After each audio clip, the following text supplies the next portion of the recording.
रहे हैं सरेआम CID न्यूज में हूं शहर वालों। खबर शामिल करते हैं पतोकी से, जहां से में रिपोर्ट करे मोहम्मद मंशा। पतोकी के नवाही गांव हल्ला में महकमा एनहार का जुल्म सर चढ़कर बोलने लगा। अरसा दराज से गरीब लोगों ने अपनी मदद आप के तहत कच्चे मकान बनाए हुए थे। महकमा एनहार ने जुल्म की इंतहा कर डाली। गरीब लोगों के कच्चे मकान मसमार कर डाले। वज़ीर आज़म इमरान खान से इंसाफ की अपील। पतोकी तब्दीली सरकार के दावे धरे के धरे रह गए। गरीब लोगों को मकान देने की बजाय गरीब लोगों के कच्चे मकान ही छीन लिए।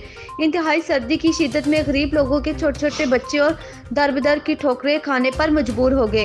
हुकूमत वक्त से हमारा मुतालबा है कि हमारे ऊपर रहमो करम किया जाए। मज़ीद अपडेट्स के लिए हमारी वेबसाइट विजिट कीजिए www.sareamcidnews.com।